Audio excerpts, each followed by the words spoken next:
Zirgagaļas skandāls uzņēmis jaunus apgriezienus. Tā ietvaros vietnes Twitter lietotāji izplatījuši joku, kurā uzņēmuma Hesburger vārds un logo pārveidots no Hesburger uz Horsburger. Ātri vien uz to reaģējis uzņēmuma pārstāve Iveta Antonišķa, kas atbildējusi ar tvītu, kurā ziņots par joka radītāju un tālāk izplatītāju sūdzēšanu tiesību sargājošās instancēs. Tas gan pievērsis vēl lielāku uzmanību un sabiedrība paudz pretreakciju. Padzirdēju, ka Hesburger tagad ir uzskatīts par Horsburger. Ups, par šo te es varu nonākt cietumā. Tie Horsburger burgeri plus mīnus ok, bet suņa gaļas salāti, zirga mēli var norīt. Retvītoju Horsburger, cik varēja atrast. Tagad Hesburger prasīs Saeimai atļauju manai sodīšanai. Arī es rūpējos par savu PR. Pateicoties Hesburger prasmīgajai draudu kampaņai, es vairs nekur nevaru glābties no Horsburger. Vai tiešām nevarēja iztikt bez čīkstēšanas? Pastiprinātā mediju uzmanība un neskaitām ieraksts sociālajā tīklā pauda negatīvu attieksmi pret uzņēmumu paziņojumu.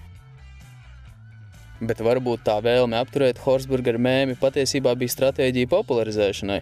Kad vēl mēs esam tik daudz runājuši par Hesburgeru? Manā leksikā Hesburger tāt mūžu mūžos paliks kā Horsburger. Neuzpūst skandāli, visi pasmietos un pēc minūtes aizmirst. Diez kuram zīmolam Horsburger skandāls nodarīja lielāku kaitējumu. Hesburger vai reputē? Brīdinājuma autora Iveta Antonišķa situāciju paskaidroja tikai rakstiskā veidā. Viņa norādīja, ka visticamāk tieši vārdu savienojums tiesību sargājušās instances izsauc tādu ažiotāžu.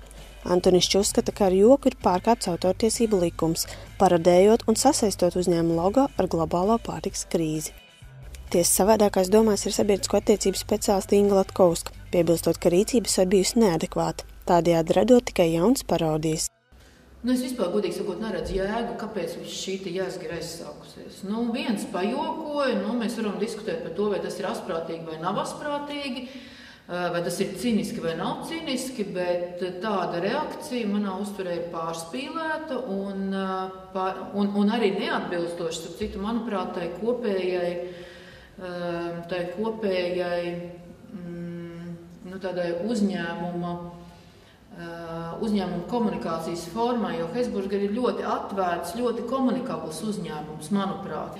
Ja tā forma, ko mēs esam līdz šim zinājuši, ka viņi ir atraktīva, viegla, ka viņi spēj pasmaidīt par lietām, ka viņiem ir interesanti sociālo mediju konti, labs saturs tur, tad šis man absolūti lec no kontekstā ārā. Man liek domāt, interesanti, vai tā iepriekšējā komunikācija bija dabiska un organiska un izrietoša no uzņēmuma vērtībām, no uzņēmuma misijas un vīzijas, kā tam vajadzētu būt, vai arī tā bija mākslīgi, pielīmēta klāt vienkārši, lai radītu kaut kādu iespēju par uzņēmumu. Jā. Arī Artūrs Mednis, jauno mediju speciālists, norāda, ka reakcija bijusi pārspīlēta, taču reizē uzsverot, ka kļūdīties ir cilvēcīgi. Sociālajie mēdī ir ļoti pateicīga vide ātrās ēdināšanas restorāniem un vispār šim biznesam kā tādam, un es domāju, ka viņi noteikti var atkal sasniegt lieliskus rezultātus. Vienkārši šis ir viens negadījums, un es gribētu varbūt pat, lai cilvēki saprot, ka vajag nedaudz tomēr nošķirt, ka te ir zīmols, Hesburger, un te ir konkrēts kāds cilvēks, kas ir pieļāvis kļūdu, un varbūt pats ir arī atzinis, un nav nekas slikts noticis, un nav tas, kā lai saka, tajā produkcijā nav tā zirga gaļa, jā. Un ir par logotipu, kur ir kāds pārveidojis.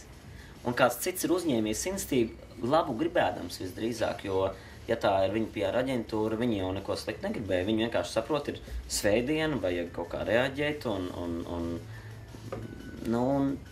kļūdījās un viss, un nekas slikts nav noticis, un nevajag pārmest zīmolam, ka zīmols ir kļuvis ļaunāks vai tam līdzīgi tāds nav, un es domāju, arī mēs redzēsim turpmākajā komunikācijā, ka tāds nebūs. Un nebūs nekādu ne tiesa darbu, nekā. Tas viss cepiens Twitterī bija pat lielāks varbūt nekā ir problēma. Jā.